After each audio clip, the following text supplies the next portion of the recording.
Well, welcome to another Lines Den interview. Very pleased to have on Mr. Sher Khan. Yeah, I know. Mr. Sher Khan, it's been a minute, man. How you been? Yeah, it's been a while. It's been a while. Been a what? 2023 you come on last time? Yeah, 22. I think it was the summer, wasn't it? I think it was about July time. Think so. June, July time. I think we can't remember exactly, but it was after my debut actually. Has it been 2 years since your debut now? Over 2 years. Wow. It's mental, wasn't it? Well, so you're 7-0 now. 7-0, man. Yes. All going it's all going well, man. It's all going well. Amazing. I saw your last performance did really well in that as well. You noticed the competition going up now, right? Have you noticed that? Massively. Well, the last fight especially, it was actually against a debutant. So I was supposed to fight a guy called Luke Fash. Obviously supposed to be, fighting at a lighter weight, slowly get me to those title fights and stuff. And I think he pulled out on the Monday. I'm not sure actually for what reason exactly. I think it was something to do with his brain scan or something. So, and then my promoter, Stu Goodwin, he mentioned something about fighting this guy, Jordan Harding. He just said, look, shall I be honest, not many people want to fight him. Obviously being a debutant and not knowing what he's like.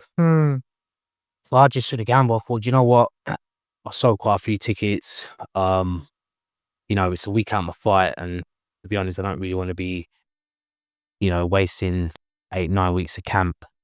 Because obviously at the beginning of the camp, the 2 weeks before camp actually started, I was out in Tenerife, training out there for about 10 days. Nice. With my trainer out there. Obviously not officially my coach, but he kind of treats me like he's one of his boxers.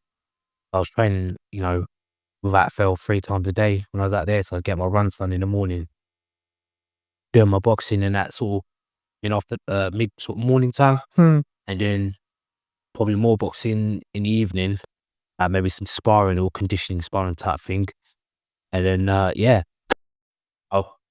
obviously got back.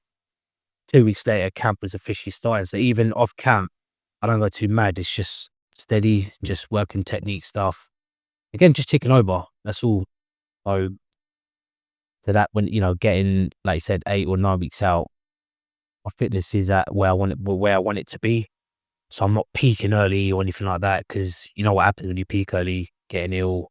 Yeah. Overcooking it. You can't overcook it. You got to know when to switch it on and then obviously switch it off.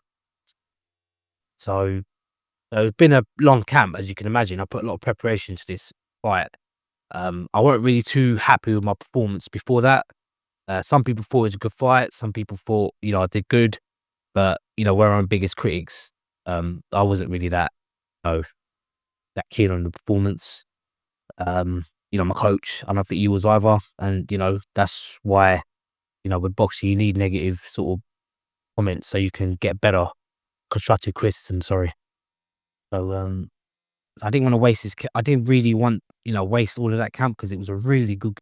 It's probably, now I know every fighter says this, and I've probably said this before, but it's probably the best camp I had in a while. Sparring, getting some good hard sparring as well. Who were you sparring? I sparred a few decent boys, to be fair. I sparred with Luke Pearson. I think he's a bantam or super bantam, I think. Good quick fighter, good reactions. It was good technical rounds of him. Just before that, I spotted Joseph Butler. Oh yeah. He's the southpaw. I think he's Chichester base or Portsmouth. I'm not sure. Chichester. And he's unreal rounds. He's class. Good valuable rounds. I know he's got a lot of experience behind him. That was real good rounds. It was probably at the right time of my camp, that spar. So, I wanted to keep that momentum going with the sparring. So I was sparring with some top amateurs as well from Bexhill, Aaron and Terry Davis. Aaron, I think, recently just got to the semis of the nationals, the developments. So that was good sparring, and his brother as well, Terry. But obviously I do need pro sparring as well, because they're in and out amateurs. I did need some pro sparring, so like, longer rounds. So I sparred with a fighter called Daryl Tatfuma. Mm. Very strong, good pressure, and I done about good eight rounds of him. And it was honestly, mate, it was non-stop from the start. Not like a tear up or nothing. It was just technical. It was, you know, high intensity. It's probably the best bar of the camp for me. Mm. And then yeah, and I think the whole camp just went perfect. I think my coach was happy, and he, I think every coach shouldn't always just tell you the positives. They should always tell you the negatives and stuff. And my coach Tiny, it'd be telling me the things I do wrong, that I feel I could do better with. But this time there was a lot of positivity around it, so I was really happy. Mm. I was really happy with the camp, and I got to like fight week, and I was just like, honestly, I was just like raring to go. Usually fight week, I'm always like, have I done enough? Have I done enough runs? Have I done enough hills? I just sort of, plan my runs and my strength conditioning at the right times as well. My fitness was good. Didn't overcook it or anything. But yeah, the fight was good. The fight was hard. As I said, he's a strong fighter, Jordan Harding. He's going to cause a lot of people problems, definitely. One to definitely watch. And gave me a real good fight. And I think I won that fight 58-56, I think it was. So Okay. I only won 4 of the rounds. I still haven't, mad things, I still haven't watched the fight back yet. Obviously life's been busy, and trying to, get a few things, obviously, like, got a few things going. So I haven't actually watched the fight back yet, so I still need to watch it. It's been, I think, November now, so it's been about 3 weeks, 3-4 weeks since the fight. Well, how come you haven't watched it? I know you've been busy, but It's just been, no, Jenny, do you know what it was? It's just life, man. Like, just trying to catch up and things, really, family time, and um, you know, do you want to see it back? definitely 100%. No, I've got it. I've got it. It's all recorded and stuff, but I've just got to wait to. As I said, man, it's been mad busy, but it was a really good fight. I really enjoyed it, and you put up a good fight, man. Honestly, it was a tough fight, and I had to go up and wait for this one as well. So, you know, and I knew. I mean, look, for his first fight, he done a 6-rounder. So you knew he was game. I knew he was game, so I had to be switched on from the start. And yeah, as soon as I got in there, man, just yeah, he was tricky. He's tight. And yeah, man, it was a good fight. It was a good fight. And as I said, loads of positive comments from it. My coach is happy as well. And yeah, just move on to the next. You mentioned, yeah, sorry, you mentioned your coach. You call him Tiny, right? Yeah. Is he actually tiny? Yeah, isn't he? Well, everyone who knows Tiny, he's so basically the best one to describe him, right, is he's the king of dad jokes. Really? How old is he? I don't know how old he is, to be honest. I don't want to get it wrong in case he gives me shit on the tip. But nah, he's a king of dad jokes. As I said, he will literally rip you on the spot, full of banter and stuff. Just good energy. That's all it is. Good energy. He knows how to, again, he knows when to switch it on and switch it off. And yeah, about the king of dad jokes kind of thing. So you can kind of, when you meet him, you can kind of guess why they call him Tiny, because obviously he's about 6'5", 6'6". Is he really? The big guy's a unit. Wow. As I said, he's got good knowledge in boxing and stuff as well. So I think life's about balance, isn't it? So even as a coach, it's all about balance. How did you two link up? So I've known Tiny a long time. So I met, it's really weird. One of my, my stable mate, Mark Butler. I met Mark at a amateur show that I was boxing on, and I think he was making his debut. This is years, I'm talking years ago, like probably 10, 15, probably 15 years ago, something like that. And what happened was, I never heard of Hillcrest, obviously, until then.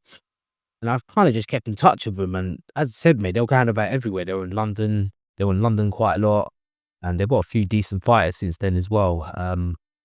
One of them being my other teammate, Sonny Parkinson, who's just recently turned pro.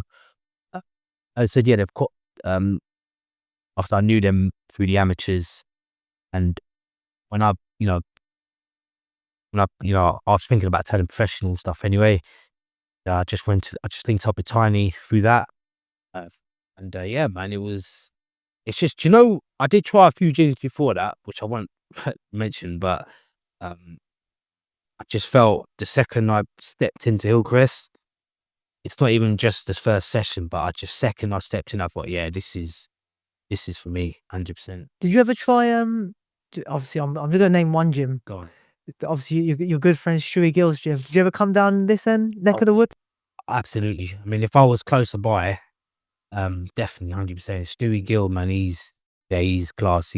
I've known him years. He's like one of my best mates in the sport. I've known him years. Probably known him about 12 years old or something. So Really? he's class. He's just, you see, he's probably got about 100 or two, mate, millions of stories that he could tell you. And he's told me some interesting stories about boxing, about, you know, the past boxers, you know, the boxers coming through now, and he's got so many stories. And do you know what? He's class. If anyone who knows Stu Gill, mate, yeah, you can't say a bad word about that guy. You must have some serious problems if you do. Do you know what I mean? He's class. He claims he's from Southampton, but he's actually a West Ham supporter, isn't he? Yeah, I think, was he born there? I'd say, is he born already? No, really? Yeah, I think he was born. I think he is a Hammers fan. I think, again, he told me a few stories about that as well, and which again I can't. We'll get him to share it when he eventually comes. Yeah, well, yeah, well, I'll even say it, but no, he's. I think with Stewie as well, he's just always been a good supporter. Like, I was in, you know, the boxing, like, you know, he's always happy for you, and you know, the pro boxing. And I told him I was telling pro, he's really happy for me and stuff, and just even now, it's really weird. I was chatting to him yesterday. No, sorry, 2 days ago. So I think he's currently going to Dubai, and yeah, he's class. Everyone knows Stu. Literally, there could be the best way to describe him as well is there could be a boxing gym in the desert, and there'll be someone in there that he knows. It's just, so yeah. It's his voice. You can't go. You can hear his voice on mine. That. So yeah, man. Nah, it's good, man. So so you did consider other gyms, and you're obviously at your Hillcrest now. You stayed with them 7-0 with those guys. So yeah, so you know, it's not just the gym itself; it's everything that sort of happened in the gym. Obviously, the sparring I get as well. Just the work that, you know, for about 6 months, I went back to basics with Tiny.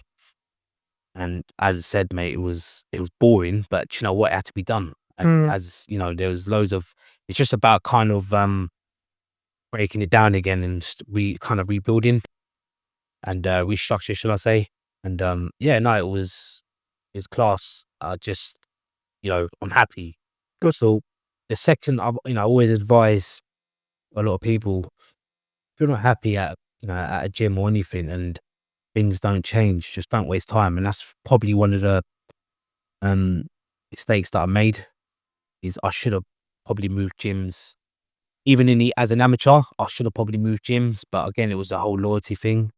And you know, sometimes loyalty don't always get you anywhere. So That's true. Tell me about Steve Goodwin as well. He's been around the circuit for a long time, but he's been promoted you since the beginning, right? yeah, Steve Goodwin's been, I mean, obviously I've been, as an amateur, I used to go to, you know, his shows. I know. As a fan. He's been around for years, isn't he? He's been around years. I think he used to do quite a few shows before, way before. I'm talking about way before lockdown and stuff. And yeah, he's class.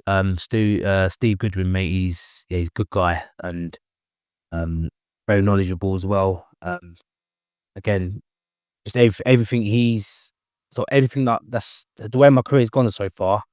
Again, he's played a big, you know, factor in that. Do you know what I mean? So yeah, big up Steve Goodwin. Yeah, man. And I didn't realize you started boxing quite young. You were 12, is it, when you started boxing? So not actually 12. So what happened was my friend Chris Hood.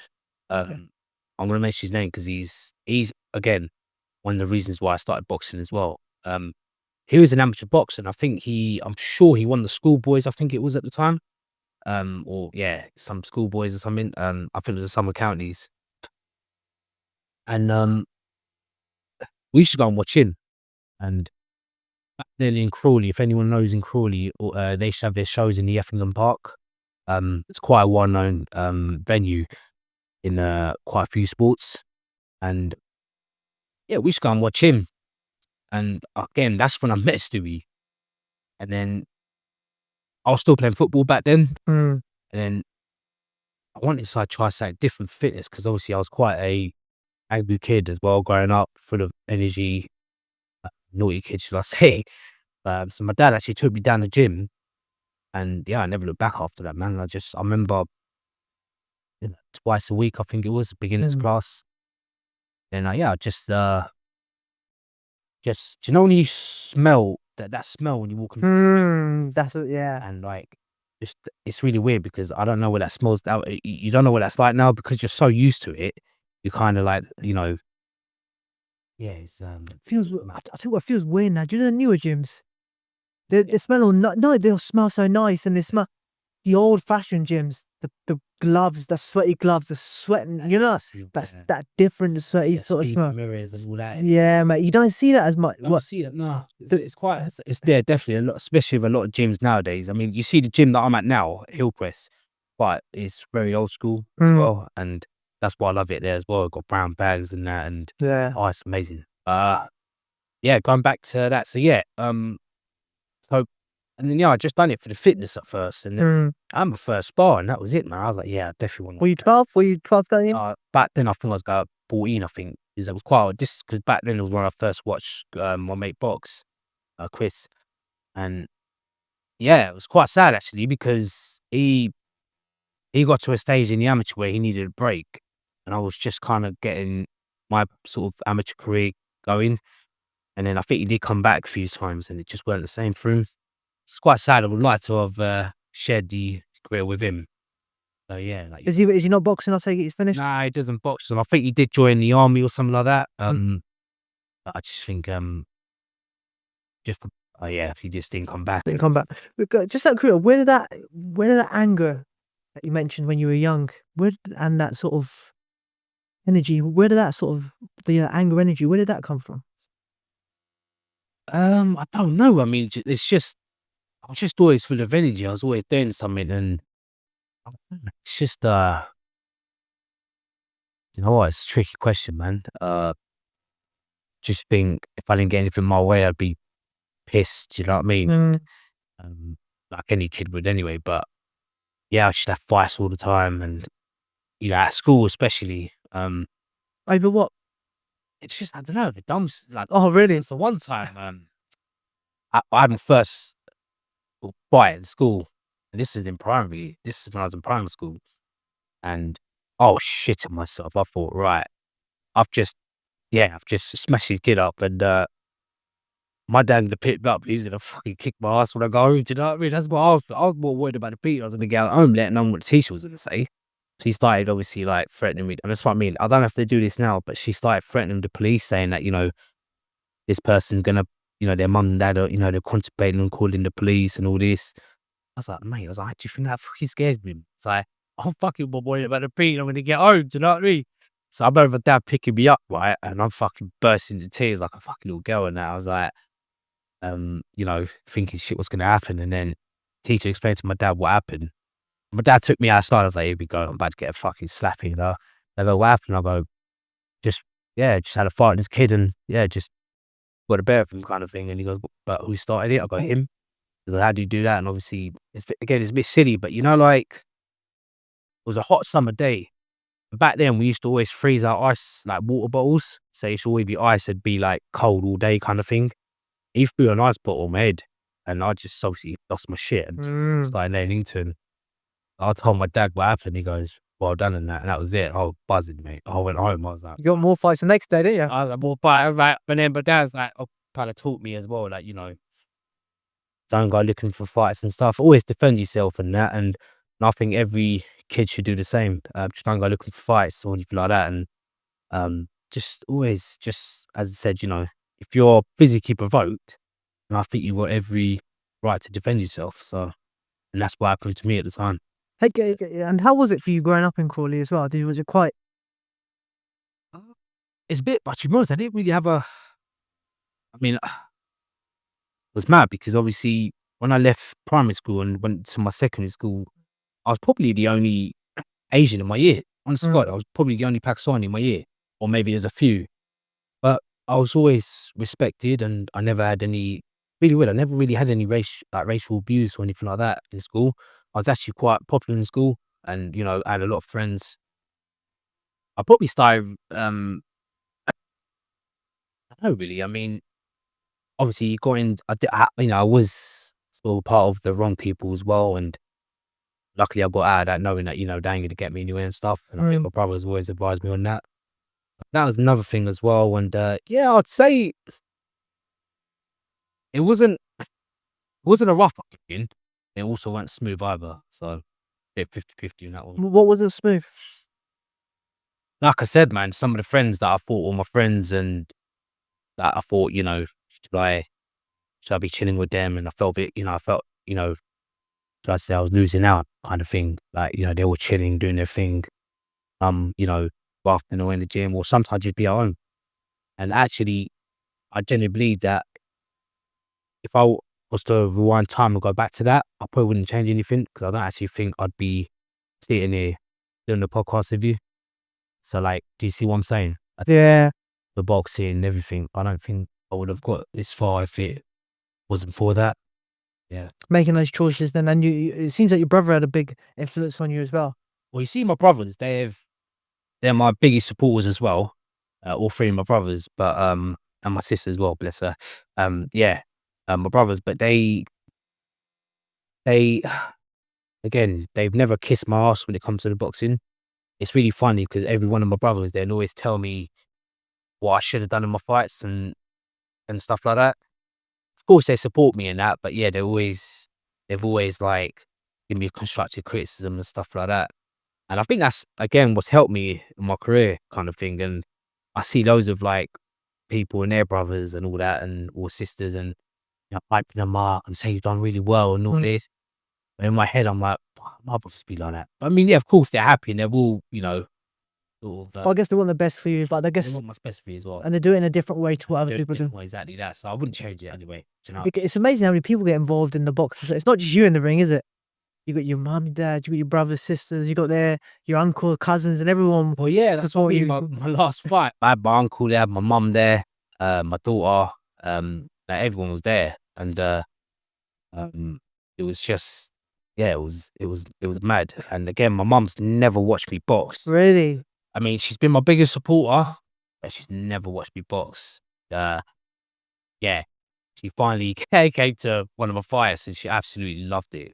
She was like, when's the next one? I was like, Really? well, Mum, you should have came. She got the bug. That's what I mean. Yeah, so she has got the boxing bug now because she went recently to an amateur show to watch a girl that I trained, Sarah, went to watch her box. And she loves it. Absolutely loves it. And she just loves the fact that, she loves how diverse it is now as well. She's like, oh, look, there's a judge there who's wearing a hijab and all that. And I'm just like, my mum's like, oh, that's amazing. And I think it kind of made her feel more part of it, even though she wouldn't have any problems there in it. Because I know a lot of the people in the amateurs, and they'll, a guy called Sean Akehurst. He's a Southern Counties president, I think he is. One of the officials, quite top official, and he actually looked after my mum, and my sister that day. Big up Sean Akehurst. So I thought I'd put it out there. But yeah, big up Sean Akehurst, man. He really looked after my mum. But she loved it, absolutely loved it. And now she obviously came to my fight as well, my last fight. Again, absolutely loved it, shouting stuff. She's actually shouting instructions as well. And it's quite funny because a lot of some of my supporters that were there, they were looking, they were laughing, but like obviously smiling as well. So like that's amazing. So How about your little girl? Did you only get feedback from that? Were you getting? What's Was she shouting in the that crowd? girl, obviously at first she was it's mad, right? So that's the second time she's watched me box now as well. And I remember the first time she watched me box, I got in the ring and I was obviously doing my thing, just, shaking out and that and trying to hype myself up. I just looked outside and I just see all my family there. And I saw one of my friends holding my little girl. And I could literally see her looking at me, smiling. I thought, right, I was like, I need to fucking win this today. I need to really, buy the show. And she didn't really say much then. She was a bit, it's really weird. When I got out of the ring, she wouldn't give me a hug or nothing because, she's like, oh, daddy, all sweaty and all this. But this time, people were saying she was shouting things like, push forward, daddy, push forward and all this. And I was just like, oh, bless her. So she's starting to understand now. And she's starting to understand it all, just it's amazing, and I think it just motivates me to do better. And I feel like she's been part of my journey. So, you know, when she was born, I think it was a week later, I got my license, pro license. I think she's been part of my journey, and it's amazing. I feel like, of course, you know, motivated every day, disciplined as well, and you know, I feel like I've always said if I stop enjoying what I do, I won't do it. But I'm loving every second of it, and I feel like she's my driving force as well. I feel like every time I'm having a bad session or bad spar, all I gotta do is just look at my daughter, or she give me a little cuddle or something like that, and that's it, mate. And that's you can't buy that. Again, you know, my last fight, you know, things have changed. I'm a dad, not just a box. I'm not just. Before I was a boxer, but then I'd always be a bit of a people pleaser as well, kind of thing. So like, I go out with my friends after, or you know what I mean? Just waste unnecessary energy, shall I say? My last fight, you know, it's mad how things change, because my last fight was just get the fight out of the way, you know, have a family meal, and just took my daughter home to go to sleep, man. And I was like, yeah, this is what life's about, and I prefer that, man, 100%. And yeah, man, no more parties, man. Just Spend time with grounded. Are you gonna get her to box? So I've been teaching her a little bit. Have you? You got fears in 20 years' time. Oh, man, honest to God, it'd be. I mean, the thing is, I won't force her to box, but I will teach her boxing. I think it's an important skill to have. Nowadays. Yeah. And I'll definitely teach her, and whether she does it or not. And I'm hoping she does, because you know, female boxing at the moment is Buzzing. it's just getting bigger and bigger, man. And I'm a big fan of female boxing. And it's mad because the MMA, you know, the female MMA side as well, that was quite big. That's quite big as well. Yeah. And now the boxing is just getting bigger and bigger. And I feel like, you know, in Saudi, was it the first female fight, wasn't it? And The Australian girl, wasn't it? no, I think it was Raven Chapman, was it? And Sky Nicholson, I think it was. She's Australian. Sky Nicholson. Australian. Yeah. Okay, no. And yeah, just things like that. I just feel like, you know, I'd rather my daughter look up to people like them. Katie Taylor, you got good role models. You got some bad ones there as well, like some really good ones that are developing. Well, definitely, and I think it's always just about trying to educate them and what's good and what's not. Do you know what I mean? So, even like football as well. Like she likes football as well. Yeah, football. Football's good. I enjoy football as well and stuff, and I don't play it as much. I don't really play it anymore though, because you know, boxing and being grounded and just ain't got the time. But female football looks like it's going to get big in the next 10, 20 years. Really good, 100%. And I think whatever she does, I would hope it is something sporty. I'd be pleased by that. Do you know what I mean? So, good. But she's always in the gym with me. Oh, really? Wow. It's nice. She's always in the gym with me, and she loves it. She's part of the furniture kind of thing now. Do you know what I mean? Being down the gym. Like my coach is always like, you know, playing with her and stuff as well, and just everyone in general. So it's nice, man. She gonna grow up in the gym. So it's mad because she don't really cause any havoc or anything either. She's a good girl, man. She runs about. She lets you know she's there. She just runs about, does a few things, but she's not like naughty. Do you know what I mean? She's got the energy. She's definitely got my energy from what I was like. My mum always tells me every time. But she's not naughty though. Like, hopefully, touch wood. Can't go back and she will be fucking running riot. But yeah, nice. That's good. Nice. She's nice, good class, man. She's class. Yeah. Good man. And you're an amateur boxing coach yourself, aren't you? So yeah, when I first. And you're part of the Hillcrest Boxing Academy. Yeah, he's like the junior head coach down there. So Tiny's obviously the head of the senior boxers. So I'm the head of the junior boxers. And me and Tiny, we work really well together. I think Tiny appreciates the help that we, you know, put into the gym. And you know, I've got quite a few decent little boxers. Who's coming through? And, yeah, I mean, I've got it's got a few lads, and it's nice. And I think this is another thing as well. It's about the pressure side of it, and I think that's, you know, these boys come and watch me box as well. Yeah. So it's always that little bit of pressure. I think as well. They look up to you, right? Yeah. They're always there, and obviously it's funny because I'm shouting to the boys, keep your hands up and all this, blah blah blah. And then they'll be telling me, yeah, but you didn't keep your hand up enough. I was like, don't worry about me, mate. I've got the experience, mate. You don't yet. Do you know? But yeah, little cheeky buggers. But nah. It's just something, again, it's just something to do. When Tiny asked me to help out and stuff, and I was happy to do it. And again, it just keeps me grounded again, keeps me around boxing. There's no better way being. I think sort of the last 2 weeks, probably been about 4 or 5 different shows. Really? I'm here literally, probably about 4. And it's kind of like I'd just rather that than they're going out party, doing something, you know what I mean? I was gonna say, so you're coaching these young fighters. You've obviously been through the cycle of how it is, right? What sort of advice would you give these young fighters coming through now? So what I try and do, first of all, the one advice I'll always give them is just always listen to your coach, and especially the ones that have been there and done it. And it's like, so what I try and do is learn from my mistakes that I made as an amateur boxer, and trying to keep them away from them sort of mistakes. It is tough because nowadays, I don't know if because I don't remember being that, but I don't remember being like, I always listen to my coaches. Well, I try to, but most, I don't know, I just feel like a lot of kids nowadays, it is hard to give them constructive criticism without them taking it the wrong way. But there are some that will take it on board and just get better and better at it. So it is difficult. I do believe that it's a lot difficult now, I feel. I don't know what it was like before, but still I do feel like it's much trickier, because if they lose, they take it like it's they've lost the world title fight or something. Yeah, but we all do. I did. Whenever I'm mate, it would hurt me for a good week. I'll be like, what is that? Just Of course, but then we also understood that amateur boxing is, it's you just building yourself to where you want to go next. I think you put too much pressure on yourself, don't you? Definitely, I think just an amateur fight, chill. Like, it's not, don't put so much pressure on yourself. And I think you got that as well. And you got mums and dads that get involved with being a junior head coach. But I still talk to the parents. And so, like, there's fights coming up, I will always contact the boxers, but also check with their parents as well.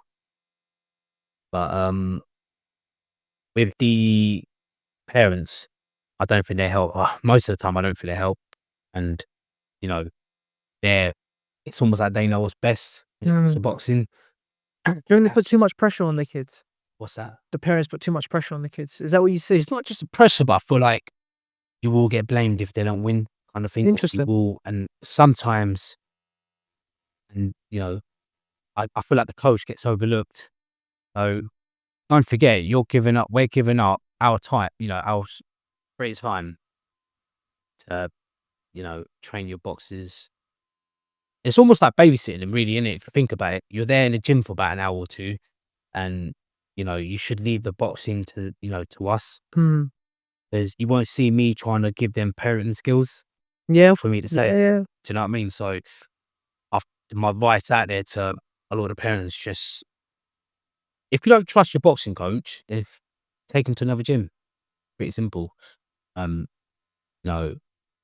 few of the boys that I've trained, a few have left, and there's no hard feelings. Like, in the day, look, if they're not happy, they're not happy, or if they want to try something else, try something else. And that's the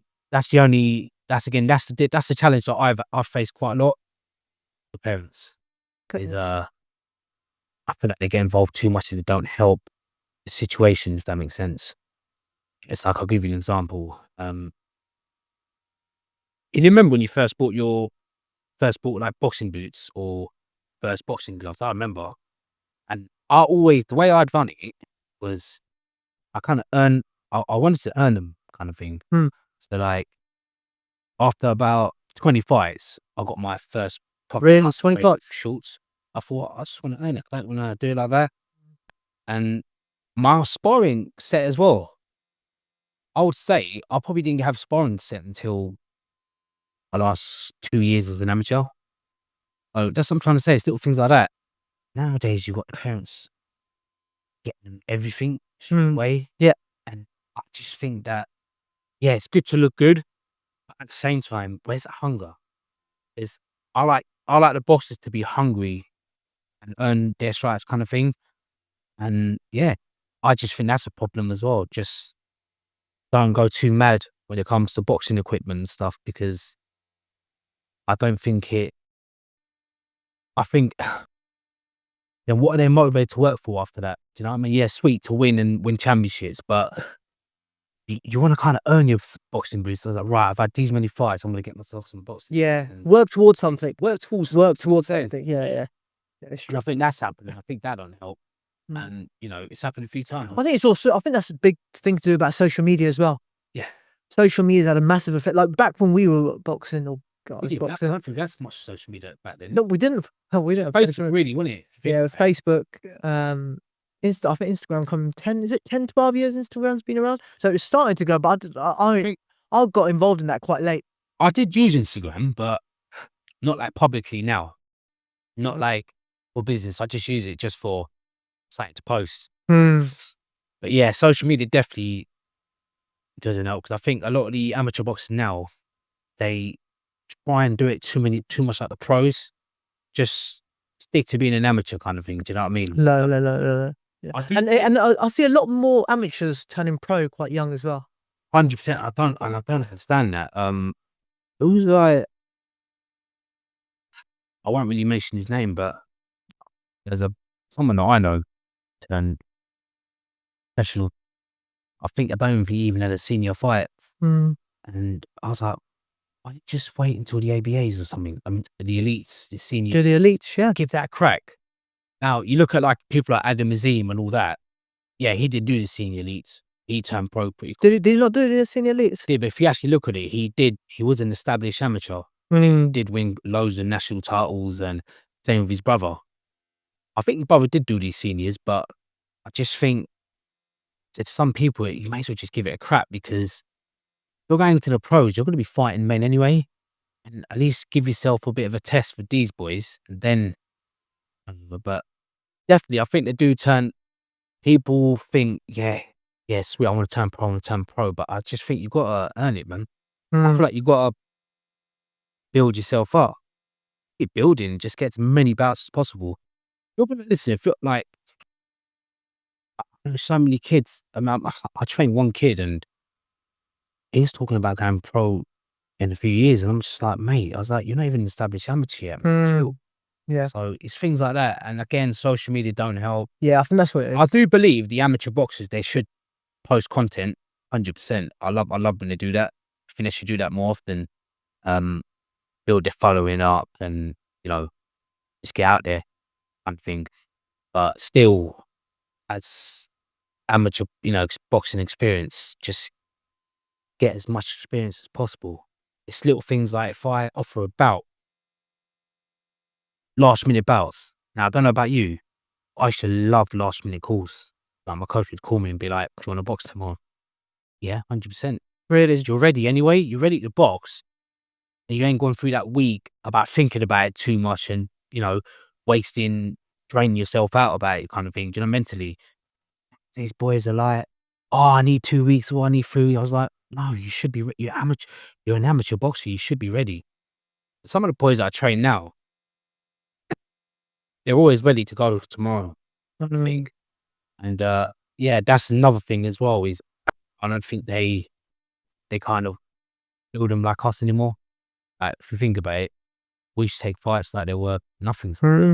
Mate, some people, if you remember, what I would have loved, and I might have just missed it, was the fighting more than once in a day.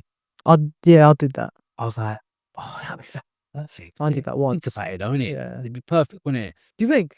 Oh, I think it's class. Why not? Because you've had that one fight. You ain't gonna be thinking about it. It's just gonna feel like another spar, isn't it? Do you know what worried me about that is, and I did it once, is where you fight. I did it in the Southern Counties. You did a one fight, and your opponent's not had that fight, so he's like fresh, and you come into there, you could be tired.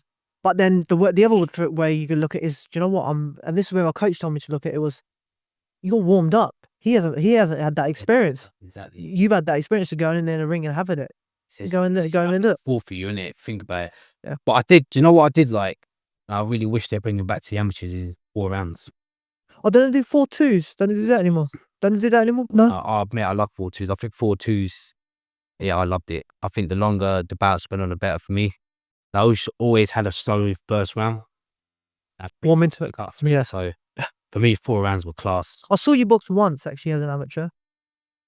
Over in Portsmouth. I think I had quite a few. It's really weird. It's mad because I had quite a few in Portsmouth, and I only met a few. It's mad because a lot of my good friends in the amateurs. Is it Banger? Is it from university? It was Andy, wasn't it? Andy Moore. No, it wasn't Andy. Did you box Andy Moore as well? It was Andy Moore, yeah. I boxed him twice, I think it was. Did you? I think that's when I first met you. I'm sure that was one, because I'm sure that's when you were on that day as well. I can't remember. I think you boxed Kane Bradley, was it? Remember. That was bad. That one. Yeah, I remember that. Yeah.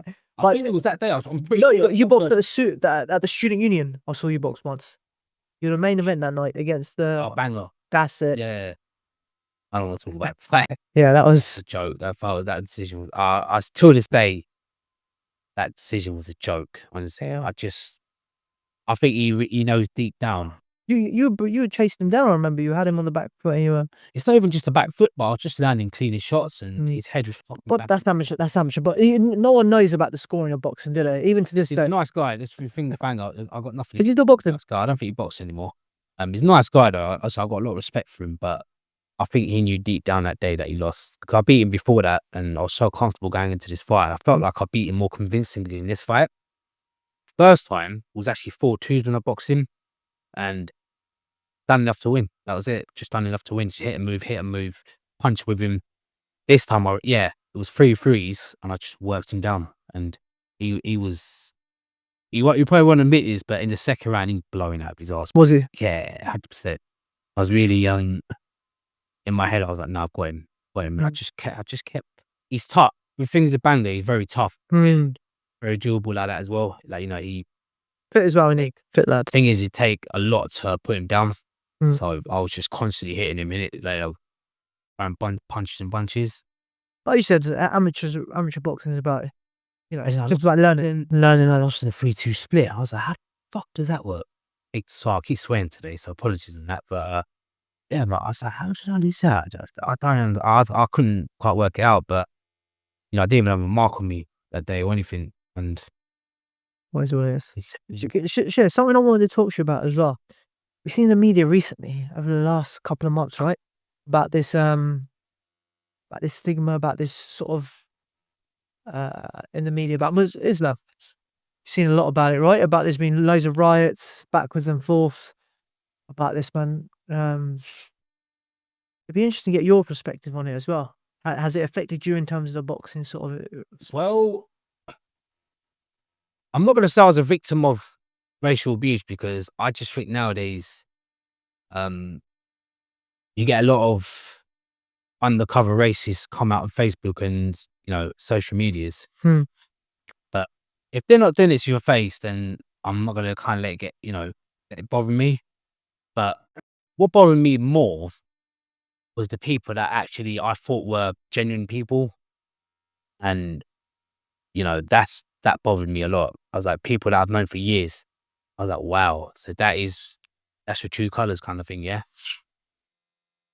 But I was also, now I'm gonna say, I will go into it, just remind me. But yeah, I was also a little bit of I wouldn't say I was a victim of what happened, but a little comment was made about my daughter. But again, I'll go back. I'll go. Oh, really?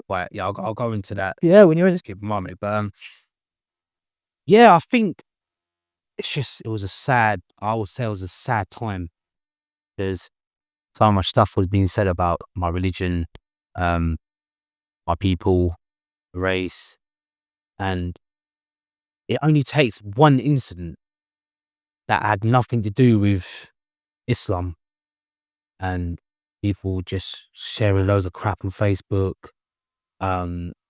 People in the Union Jack, and like there was couple of pictures of a muscular guy wearing a Union Jack and chasing like the imams and all that. And I'm thinking, I saw that. Wait, it's so like, I was thinking, do you know what I I mean? saw someone share that as well. Yeah, and and exactly who that is. I mean, I know who that is, and I'm sure you know him well as well. So But nah, for me, I weren't surprised that the way the media go about things, because that's been like that for ages, but what I was surprised at is the people that I thought were genuine. Like, when you start supporting people like Tommy Robinson, agreeing with what he says, that answers everything for me. Mm. Some of the stuff, just sharing, like, there was loads of, like, I always had there's one guy that I had my suspicions on, but I thought, no, I've known him a long time, and I'm not going to name his shames. I don't want, as I said, that's not what I'm about, and I'll just keep my distance from him anyway now. I've known him years in the amateurs, actually gave me some advice as well, which I'm grateful for. But at the same time, you meet a lot of good people and stuff in amateur boxing. I thought he was one of them. Yeah, just some of the stuff that he's sharing, and I was just like, why would you share that? I actually messaged him and said, why would you share that? Like, why would you do that? Is that what you think? Oh, I'm not racist, but I'm like, here we go. But so you are racist then? It's the way saying but then. What's with a but? So yeah. Oh, but I just care about this country just as much as you care about your religion and all this. I'm just like, why would you say that? Like, you're not answering the question. I'm just asking you, why are you sharing all of this? Because you've got Muslims on it, and they're going to take that the wrong way, by you myself. Again, it's like you come out of all these excuses. Oh yeah, but my daughter's mixed race and all this. I was like, I don't give monkeys if she is. I was like, you've just shared a lot of things, and it's offensive. So I don't talk to him anymore. Like, every time I see him now, and what's sad part about it is he's one of the officials. Oh no, is he really? One of the officials of boxing and England boxing, and I'm also official as well. I just do it just to quite work out how what they're looking at. So the official, the judging side of things, right? Okay. I even sometimes, I'm a bit worried when my boxers are competing and he's judging, because I let him know a few untruths, and he's one of the sort of people that would probably, be spiteful and bitter. Well, what, can you not request that this guy gets changed? It's not as simple as that. Is it not as simple? Because I do believe that if I mention the word racism or something like that, I just don't think it gets taken seriously. That's just my I don't know. I think I'm going to disagree. I think England boxing, as you said, it's become a lot more diverse. There's a lot more different, a lot more ethnic backgrounds getting involved. They're promoting programs, because we did a program with the Sikh Games where they wanted to get involved and push money in towards that. So very encouraged to get different ethnic minorities. And I think if you do mention the word, I don't know if you want to say against this person, but if you do mention this is how I feel, this is what someone shared, and it affected me in this way, and I feel like it could affect the outcome of my boxer's decision. Yeah, definitely 100%. I don't. You just put your concerns and you're caring for your boxers, which is the main thing. And the thing is, touch wood, I haven't had any bad experiences yet, but I'll definitely bear that in mind for sure. But I don't know. I just feel like, I've been racially abused at work, like my line of work. Really? As well. Yeah, 100%. And from your employees or from the people that you serve? The public. Members of the public? And employees as well. You're not a traffic warden, are you? No. members of the, just members of the public. 'Cause I work for the council. We work with the members of the public, didn't we? So, that as well. And, yeah, some employees, going back to some employees, and nothing's ever done about it. I'll be honest with you. People that you work alongside? Yeah. Nothing's ever done about it. Wow. 100%, mate. Nothing's ever been done about it. And I'm just like, wow. And this is how easy it is. But if I was to do something, And the council as well, that's really interesting. yeah, 100%. And if I was to do something, I just think. Have you pressed it? Have you spoke to your team, your HR team, and this is what I've experienced? Or Yeah. really? Nothing's happened. It's all been brushed under the Interesting. carpet kind of thing. And I won't go too much into detail on that, but once this is done, I'll speak to you about that 100%, because there's a lot more to that as well. Yeah, the race side, I think it was just mad how many people were coming out of the woodwork. So yeah, you're the right. I looked up to a lot of you growing up as, growing up in the boxing and that, I looked up to a lot of you. Do you know what I mean? And it was sad. It was a sad time.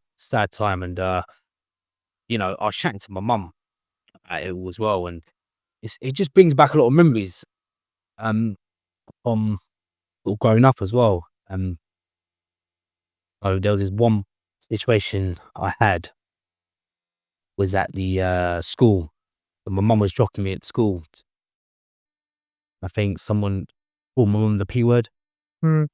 And my dad, and rightly so, sticking up for his other half, he just went and, just had a full-on fist fight with them. There's two of them. And back then, I don't know what was going on. I didn't even know what the P word was. Didn't know anything. I was none the wiser to it. And it's like, my mum was like, oh no, they're only just messing about. Come on, let's take you to school and all this. Bless my mum, strong lady, having to put, and I think I'm getting annoyed at people posting stuff on social media, but I haven't actually had not many of them have actually said it to my face or anything like that. Really? But my mum and that, they used to get it all the time. It's changed, isn't it? Saying, what are you wearing on your head and all these, all that stuff.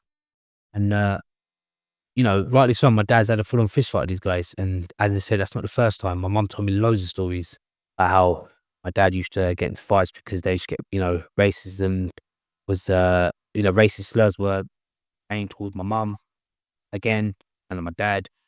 And it's quite funny because there's quite a funny story one as well, actually. So, yeah, my mum was racially abused again outside the post office one time. And my dad, again, full-on fist fight this guy. And I've become friends after. Imagine that, full-on weighing someone in and becoming friends after. And this is the thing, like, my dad is just like, end of days, just like anyone would. Some people don't understand what they're saying, do they? Well, I don't think people realise. And the impact it has. Yeah, you're right. It's normal to them. It's just kind of normal to them. And the thing is, like, this is going to sound mad, right? But in a way, I quite have respect for, like, the racists back in the days. And not like respect like that, as in, at least they were open about it. At least they weren't behind keyboards. They'll just say it to your face and all this. But nowadays, they don't. They cower behind the screen. They'll use, like you said, use the word, I'm not racist, but you know when someone's a racist when they're using that line. You know what I mean? That just explains it all there. It's just a lot of their views. Now, I think there's a bit of narcissism there as well. And what I mean by that is they'll make you feel bad for reacting to their hateful sort of message because they're like, oh, I'm not racist. How dare you? Blah, blah, blah, and all this. Try and make you feel bad. Do you see what I mean by that, though? Like, I don't know if that's the right word for it. Make you feel guilty, I guess. Making you feel guilty because I'm reacting to, their racist way of thinking. Do you get what I mean? Yeah. That. So they're just running out of balls nowadays, mate. And that it's just sad that, I think this is probably the worst. I think this was quite recently, the protests and, Brighton. Wow. I think there was about 4 people that turned up and the whole of Brighton were against them, as in, against the people that were being racist and all this. Really? And it was amazing. I wasn't actually there at the time, but it was amazing. And I was worried. I'm gonna lie, I was worried. I was worried. But a lot of people were worried, weren't they? Don't know what to expect. You know what I was more worried about? Listen, I can defend myself, but not many people can defend themselves. I was just worried about, is my mum gonna be all right going to the shops? Is my missus gonna be all right taking my little one to, to the, school or shops or something? Because obviously these things that goes in the back of your mind kind of thing. And, my family going to be okay? Just little things like that. And, I just always kept in contact with my mum, see if she was all right. And she's all good. My mum's an Aries. She's tough, man. She's a tough lady. And, and I probably wouldn't have been that pissed off about the situation if I didn't go through a certain situation around that time. Because I feel like racism, it's not, I shouldn't say it is what it is because it's not right, but you kind of deal with it. You're like, yeah, mate, if you don't like Pakistanis, if you don't like, African people, whatever, like, I don't care what you think. End of the day, everyone's the same. But was my daughter's birthday around then. I've put out a post about, you know, being my daughter's birthday, you know, I'm grateful to have her and stuff, alhamdulillah and all that. Around then the Southport stabbings happened. You know, the 2 kids, I think it was the 2 girls, was it? Or the 2 kids that got stabbed in South Liverpool. Yeah. So that's happened. Nobody knows who's done it. No one knows where they're from. And nobody knows what religion they are. So straight away that happened. I got a comment under my daughter's photo saying that should have been your daughter that it should have happened to and all this.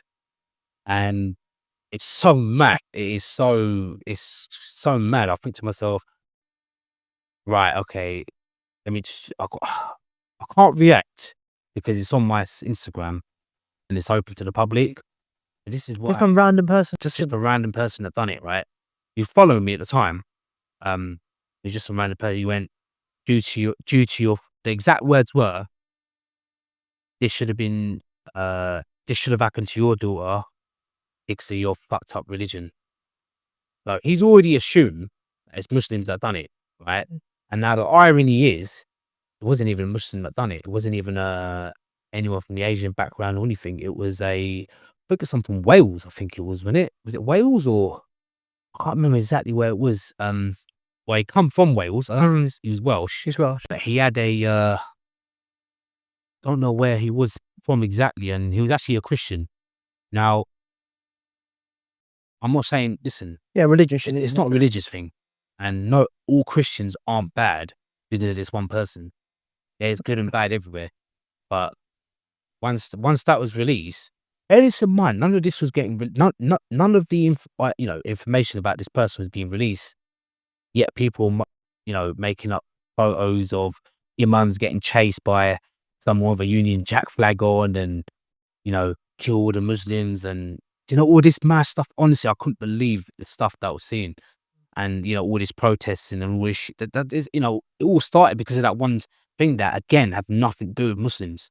Now, are you going to treat the Christians like that? And I'm not saying they should. I'm just saying that you're going to do the same to them, because you wouldn't.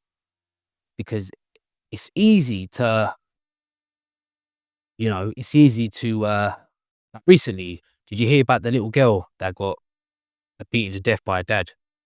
Pakistani fellow it was as well. Quite recent. It's all on the news. Like, God bless that little girl. You know what I mean? Couldn't. It just broke my heart, because having been a father of a daughter, being a father myself, it's hard. And I was looking at the comments of the post on Facebook. I saw it. All you see is, this is Islam for you. This is Islam for you. These are Muslims for you. I was like, why would you say that? Do you know what I mean? There's good and bad everywhere, mate. Even this guy should get death penalty for all I care. Yeah. You don't do that to a little girl. I don't give a fuck who you are. Do you know what I mean? What race you are, what religion, you just don't do that. Simple as that.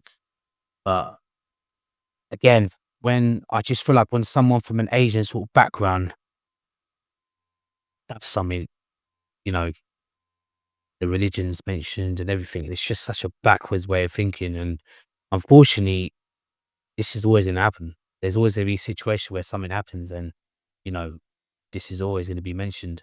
So, yeah, it weren't the best of times, that stuff that happened, but I'd say, I've got a few good people around me. Like, I said that, a lot of people show their true colours.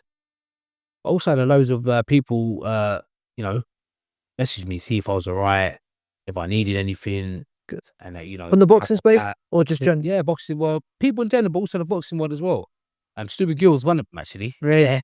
He messaged me, he goes, oh, these old dickhead, don't listen to all these dickheads and all this. And as I said, mate, listen, chatting to Stu Gill puts a smile on your face anyway, but that meant a lot to me. So, yeah, it's just loads of things, man. And it's just mad.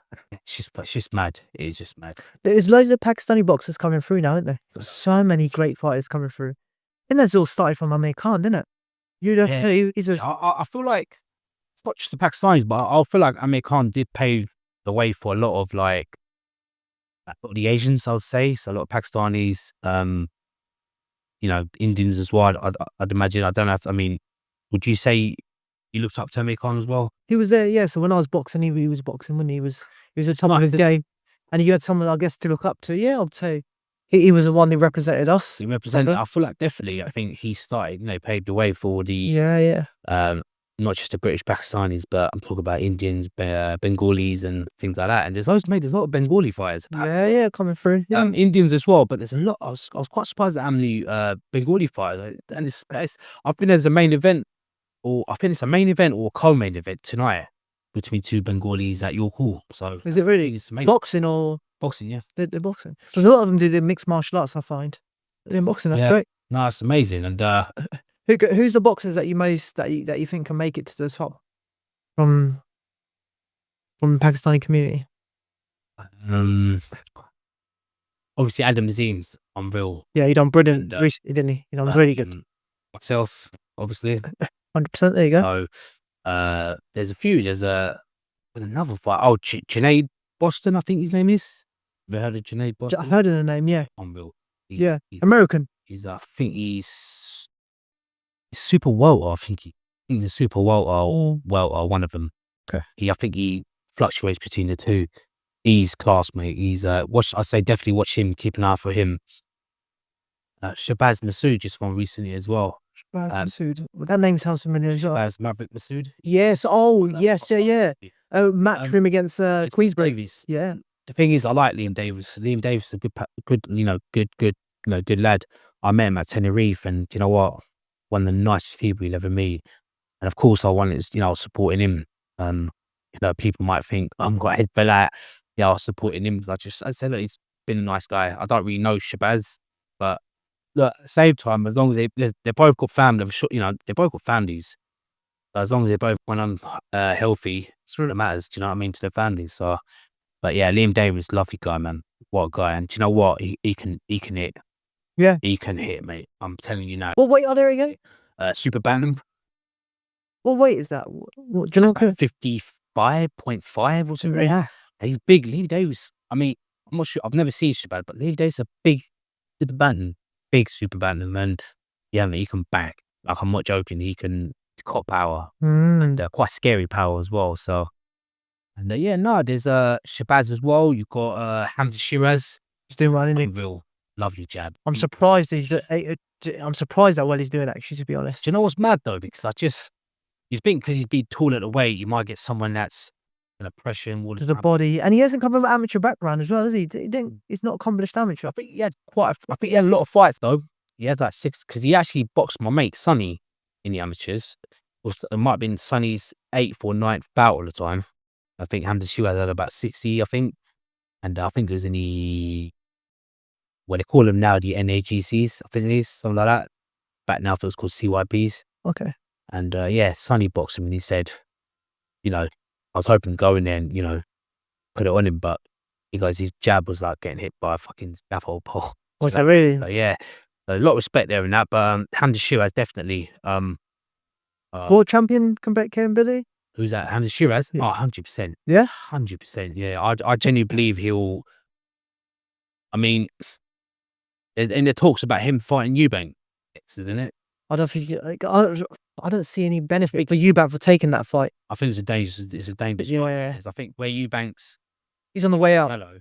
35? He's looking at Canelo. Yeah. But I think Eubank's good. I reckon Eubank's better now than he was before. I never rated him before. I feel like he had really good work rate, but I feel like I just rate him now better than what he was before. Personally, I just think he's probably a lot smarter than back then.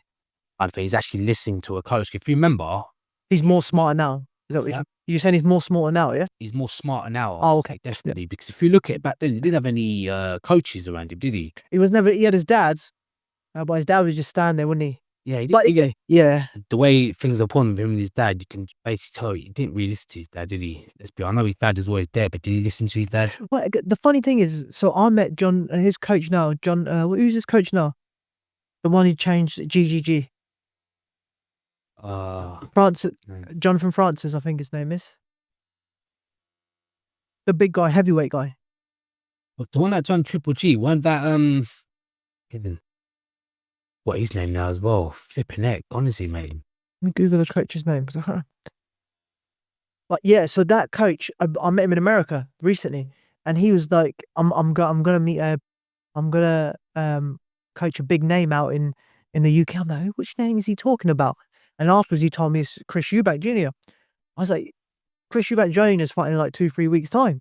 How are you coaching him? Because he's still coaching himself. He's doing all of his training himself. He's just got a name there just to tell him to do last minute sort of things. Well, if you actually look at him, he stays in good shape, and he's grounded still. I know he does all the poker stuff and all that, but Yeah, with Neymar in it, Neymar.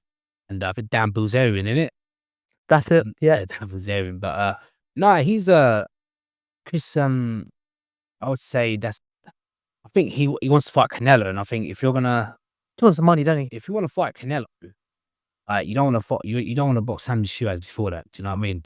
Yeah. I think that just takes. Listen, if he loses to Hamza Shiraz's stock's gonna go like this. Chris Eubank's stock's gonna go like this. Exactly, and I think So there's no benefit of him for taking a fight like that. I think Hamza Shiraz as well. I think there's a few, man. There's quite a few. There was, do you know what? There was one from, I think he was from Scotland. Qais Ashfaq, I think it was. Do you remember him? During lockdown, he was quite busy. Jonathan Banks, sorry. Jonathan Banks. When you talk about it. That's the one I think talking about. No, Ashfaq. Qais Ashfaq, the one from Leeds, the Southpaw Olympia. Ashfaq.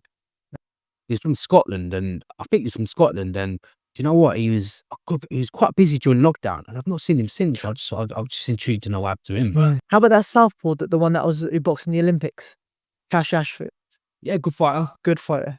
Good fighter, Qais Ashfaq, but I think he's I'm not sure what's happened with him. I think he's out again soon. He's out again soon. Yeah, I think he had 1 or 2 losses at Commonwealth level or something like that. Yeah, but I think he's fighting. He's fighting. Yeah, it's good fights anyone. He fights anyone. I met him, a very nice guy. Very down to earth guy, man. He's done so much in the amateurs. We were talking about, obviously, we want to go back to your career as well, man, first of all. Super feather, lightweight. Tell me about you, man. What's the plan with you? What's the goals?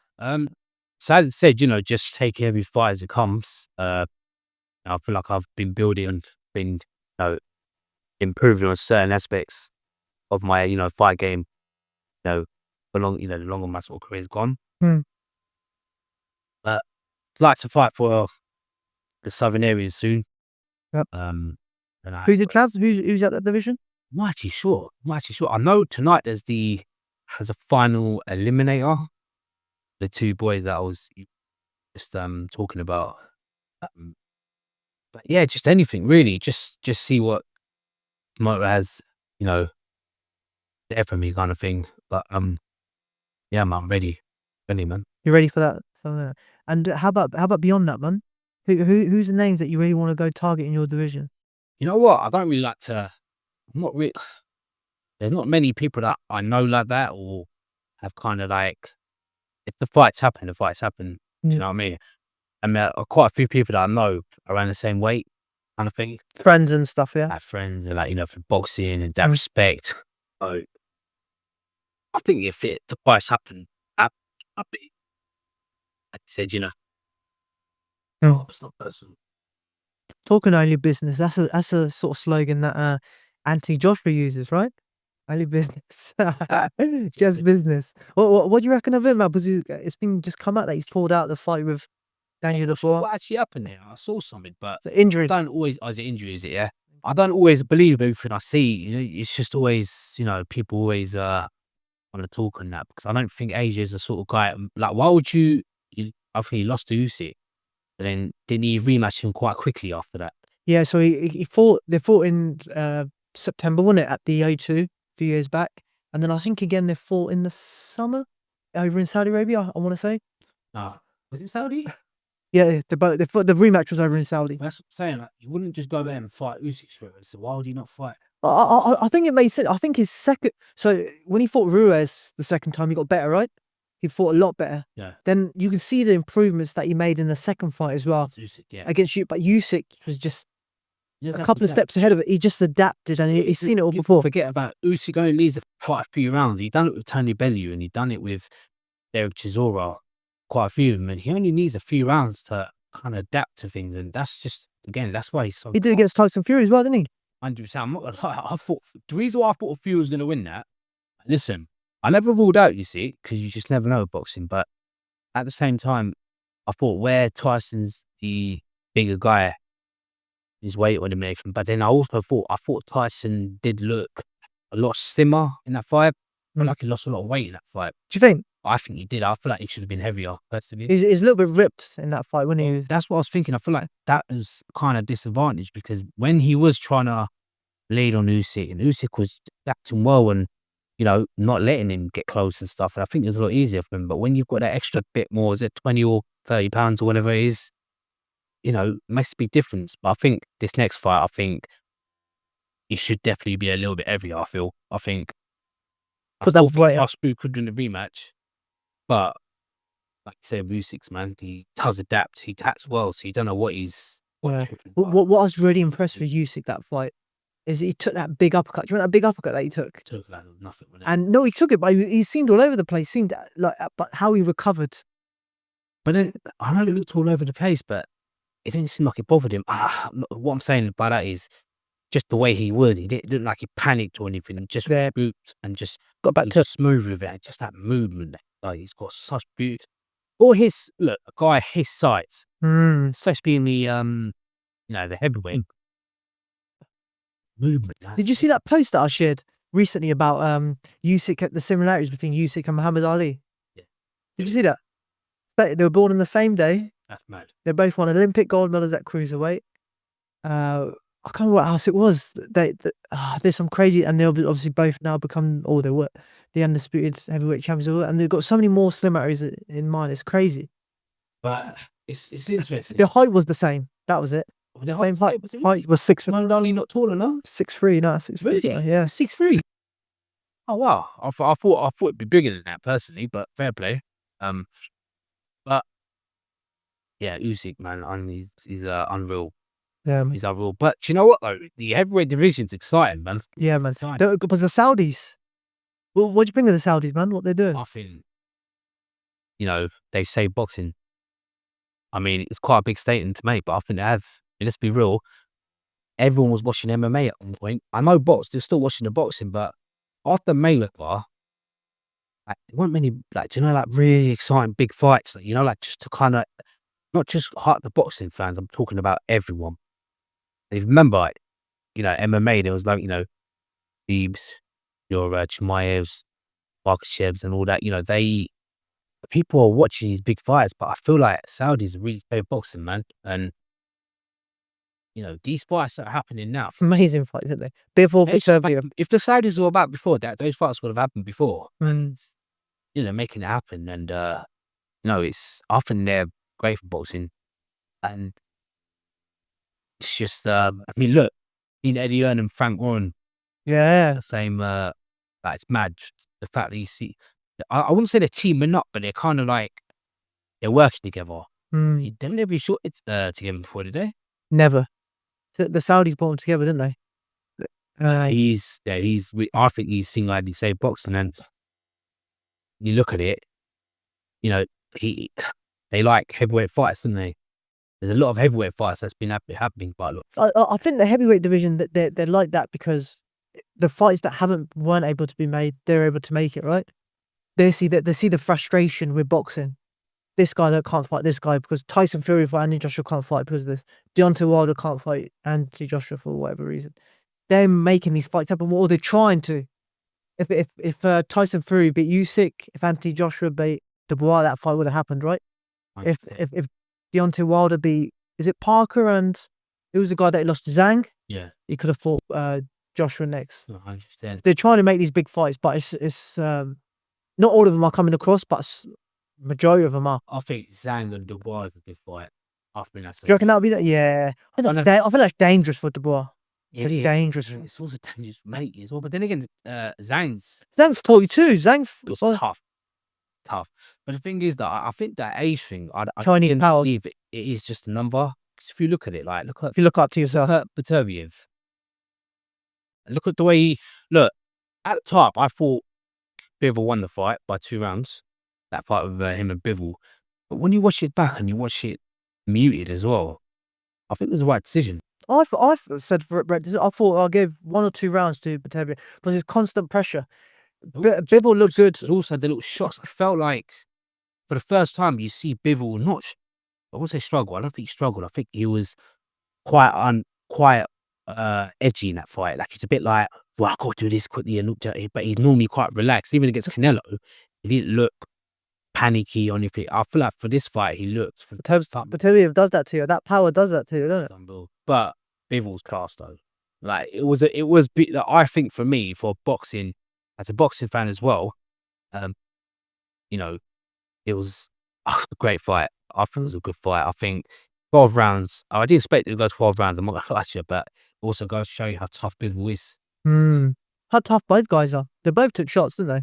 Oh, but I think Bivol was marked up quite a bit after the fight, whereas Batavia wasn't. Batavia wasn't, but I think it was the right decision. And I think, that rematch has been signed as well.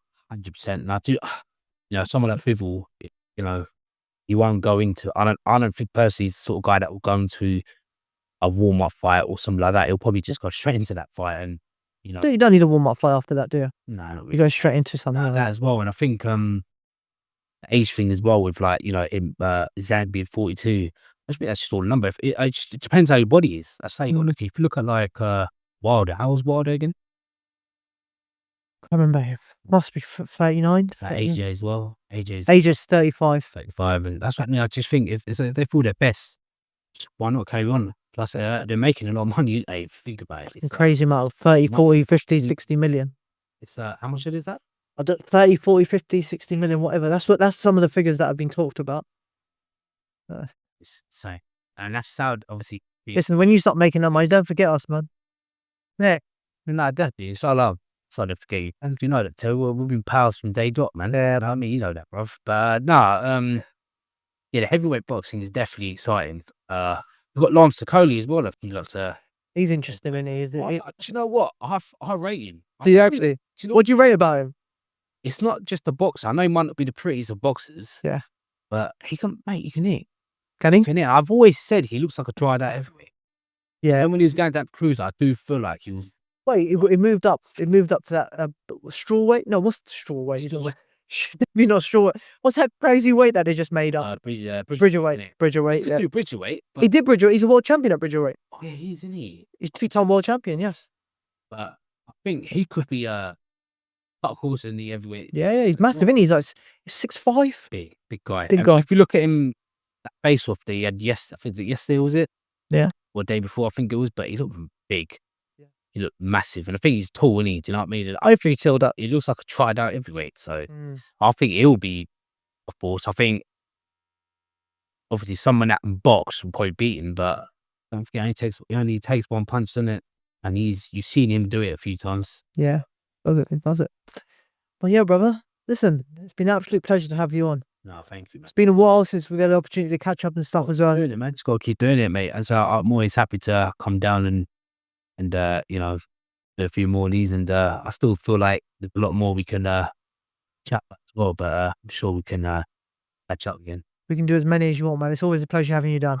Thank you very much, Sher Khan. Respect, my brother. Oh, bro, man. Guys, thank you very much for listening. Check out for the next one. Thank you very much.